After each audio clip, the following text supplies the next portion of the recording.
We believe that people make you money and that service excellence equals reputation equals profit. And I've spoken with a number of you this morning, networking over morning coffee, and I know that you share that belief. So perhaps this morning is also about reminding and refreshing ideas in customer service to coerce some who perhaps need a little bit of encouragement and to refresh some ideas as to why we really value this. We work in business development and training. We work with a number of different organisations and have done since setting up this organisation 26 years ago. And we spend a lot of time working with large companies and small companies, which gives us undoubtedly an edge in what we do because we can share all that best practice. And there's a lot of great things happening in small to medium-sized companies, and there's a lot we can learn from the big companies too. There's a lot of suppliers here in the room, I'm very conscious of that, and equally some retailers, so I hope I can try and match some of the service sector issues and priorities that we've been working with and share some of that feedback with you. We work on the premise that we're all looking for value and that value matters to people, that's consumers and customers, and what does value mean? You'll likely know about the value decade. My goodness, we all know about that. But when we're talking about the value decade with businesses, we are first of all, of course, talking about the product quality and what the product quality is actually like. Now, there's a lot of really good products out there. So with that, we're looking at the dollop of service you get when you want that particular quality product. And for that, of course, there's going to be a price. So value, as perceived, is all three of these items together. And I suppose it would be fair to say, perhaps, that if you were paying slightly less for a lesser product, you might expect to receive slightly less service. But for a lot of people nowadays, because the competition is as close as it is, and I don't need to explain that to this audience, this circle of service in the middle is what we see as being the arena where people cannot just compete but can win if service is taken seriously. Okay. The challenge also with service is that it's very much down to individual perception, and two individuals can have a completely different experience with a company, one who will rave about it and one who will deem it to be very, very disappointing. And I'm sure not even in the world of work, but as consumers yourself, you can cite endless examples of just that very thing. Certainly talking with you, those of you I spoke with over coffee, there was a lot of stories where you felt as a consumer you'd had really bad service. Interesting. I wonder what people are saying about the companies. Okay, so a statistic is that 86% of customers, 86% of customers quit doing business with a company because of a bad customer experience. That's interesting. It's even more interesting when you look at where that was 4 years ago. Okay. So I suppose I'm trying to make the case of, does it matter? Yes, it does matter. And for a lot of companies, customer service is that nice to have thing, but we see it as being a business imperative, and clearly evidence that we've collated would prove that. The other thing that we're really keen on emphasising is customer choice, and customers have choice. Very few organisations are selling something which, forgive me, and please don't start throwing things now, that you can't get absolutely anywhere else or similar. And therefore, if there's choice, that makes it even more important that the whole service component and people side of what we're delivering is not necessarily just meeting, but going beyond that and exceeding expectations people have of us. The GA commitment is very much the commitment we make to companies to make money, to save money, And it's astonishing sometimes how that doesn't go as well as we would expect. Organisations which provide excellence in customer service have better financial results. Really? Okay, well I'm going to prove that in a couple of cases in a second. So what we do is a lot of mystery shopping, and I know a lot of you in this room will be involved in that within your organisation currently, which is great.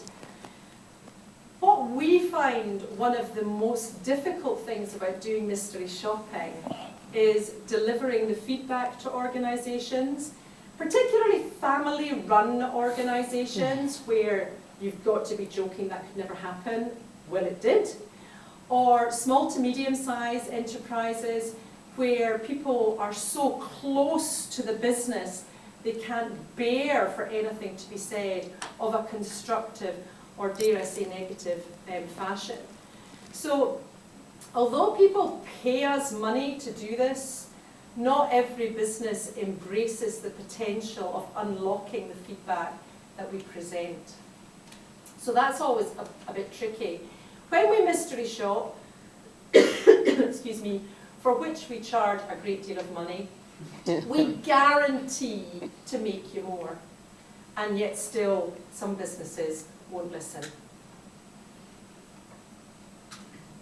What we then go on to do, not always with the same businesses, but offer training and development interventions which will support actions required by a business to realise the opportunities that we have found in the mystery shop. Sometimes we'll work with a company who uses another mystery shopping company because we don't want to be seen to be gamekeeper and poacher. But it just really depends on the situation or indeed the size of the company.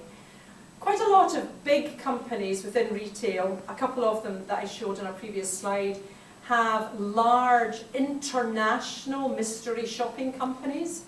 But when they've got an issue, they pull us in because attention to detail, which I was mentioning to Izzy earlier today, attention to detail is something that we're very, very focused on.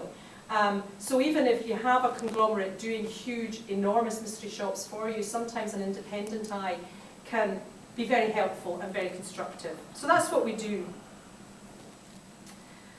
Okay, so a couple of examples of some of the interventions through the training and development that we focus on have been with a small independent retailer who allowed us the opportunity to work doing customer service training and sales training with their teams, and in the first quarter revealed an increase of sales of up to 10%. Now, who on earth would not wish to have an increase in turnover of 10%? That's pretty useful. Another larger organisation, which has several other outlets, invited us to do some merchandising and display training and some customer service and sales training, and we produced an increase in turnover of 34%. Interesting. It's possible. And what we are just trying to get across in our message as we journey through all the businesses we work with is that at the end of the day, people make the difference. And what efforts are organisations like your own, what efforts and energy do you put into actually developing your resource? And how effective is that development? Because these statistics come purely from businesses who trusted us to go in and do what we did. And we said, please, we want to be totally accountable, let it be measured. And here is the evidence that we present this morning to you. So people make the difference.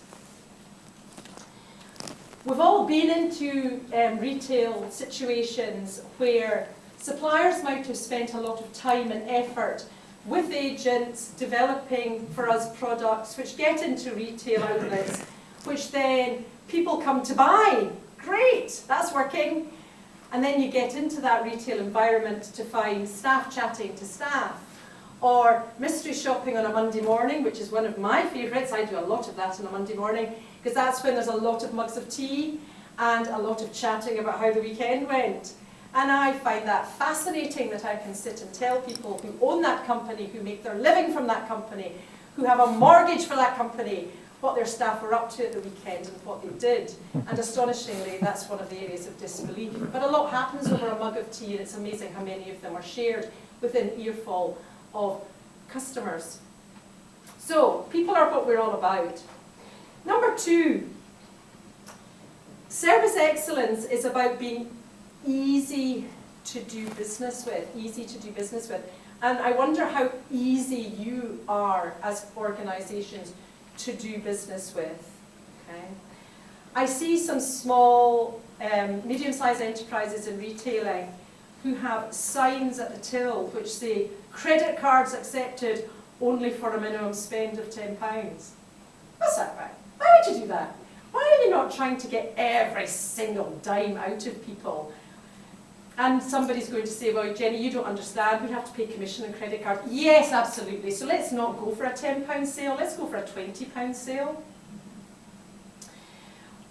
Some suppliers, possibly, who have marketing departments who are assisting them in setting up their approach to their consumers. And is it driven by the marketing department, or is it driven by your consumers?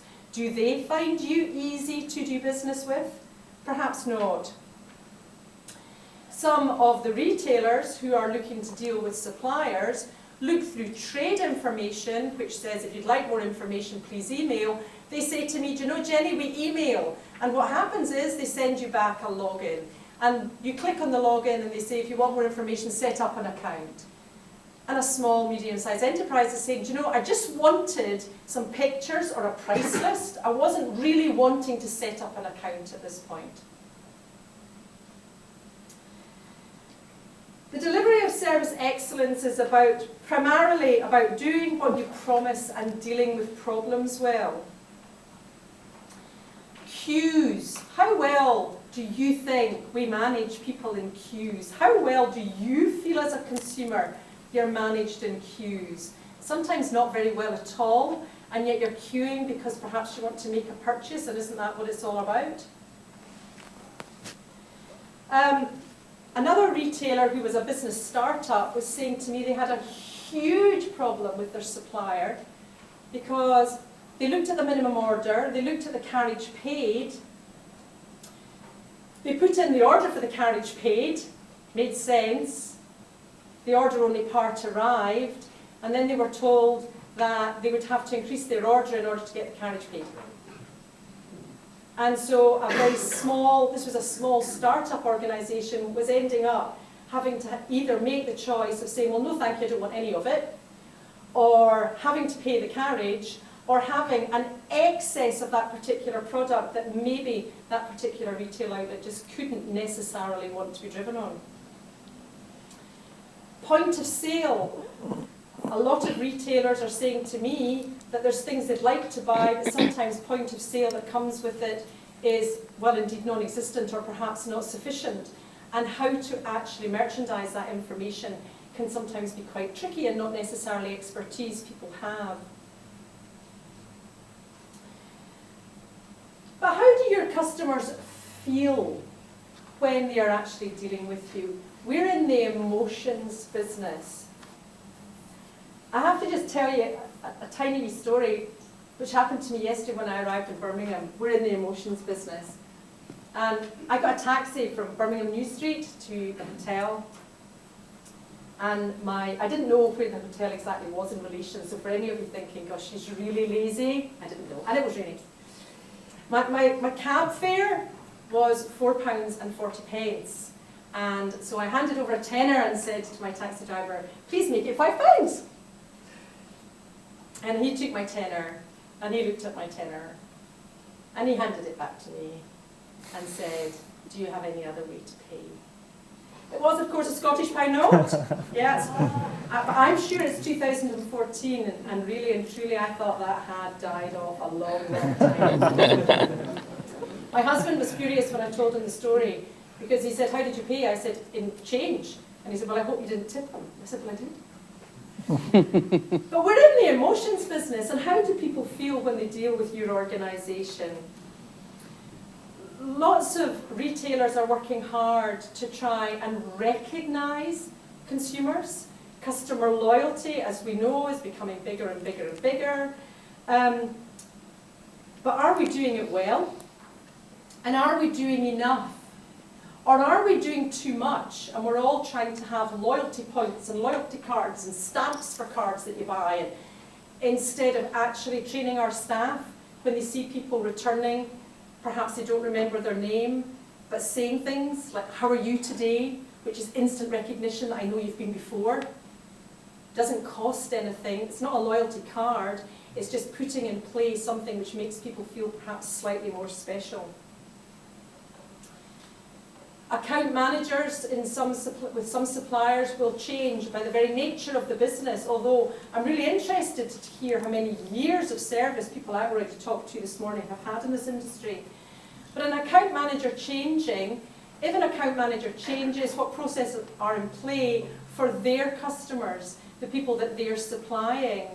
Because retailers are saying to me, that company used to look after me, Jenny, they were fabulous when Peter was there. Dealing with problems has a considerable impact on customers, process improvement, employees and the bottom line. Now you know that, of course you do. But do you also know that between 37 and 45% of customers have a level of dissatisfaction and say nothing? 37 to 45%. A level of dissatisfaction. What an opportunity for businesses if they were to tap in to that level of dissatisfaction and establish what it was. We're not talking major disaster order not arriving. That's not what we're talking. We're talking a level of dissatisfaction. So again, there is huge opportunity in harnessing that information and establishing what it is that is creating any level of dissatisfaction, and then of course putting in play interventions which will resolve them. I ask a lot of groups, do you complain? And a very frequent response I get is, if it's bad enough. Well, maybe it doesn't need to be bad enough to be helpful to an organisation. That's if the organisation are trying hard enough to secure that information from you. The delivery of customer service and customer excellence is not about doing extraordinary things, but it is about doing ordinary things really, really well.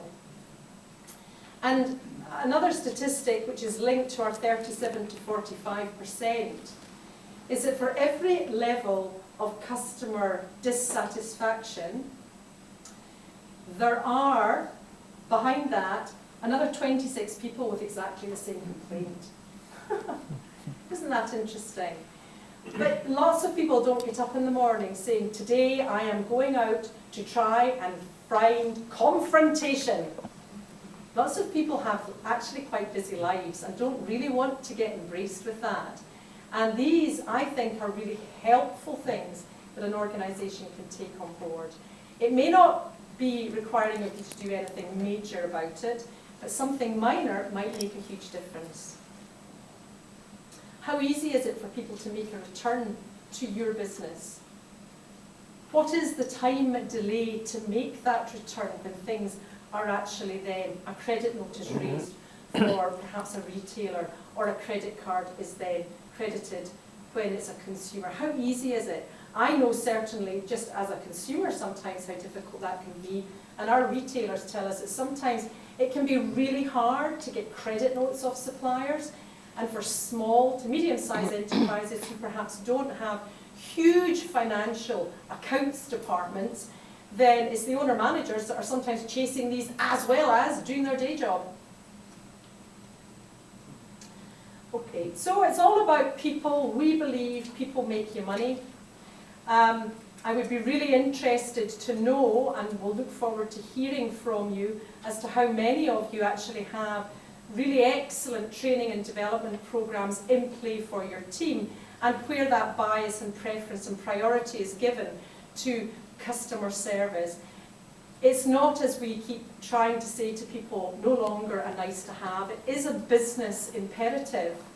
And interestingly, the strategy day that was alluded to earlier, which is happening tomorrow, I wonder where training is, or CPD is, for people within the organisation, and whether that's been given any cognizance. I'm quite sure it has, and it's on the agenda.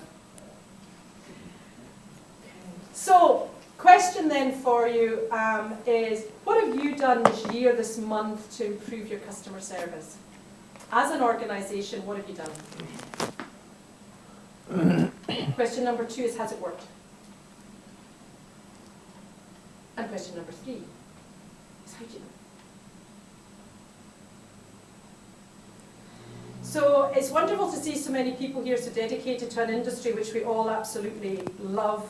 I was interested in doing research before coming along today as to still remaining the propensity of a huge part of the market still want to go on a shopping spree, because it's certainly something which I enjoy doing, and that's great. Let's hope that continues for retailers specifically, as well as online, which I know a lot of you are very involved in.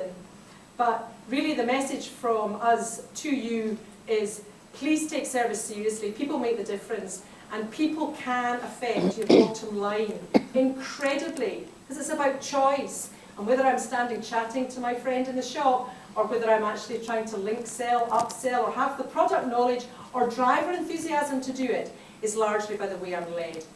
So thank you very much indeed for listening to me. I'm conscious of the time in respect to our next speaker, but I will be hanging around, and if you have any questions, I'd be only too happy to answer. Thank you very much indeed.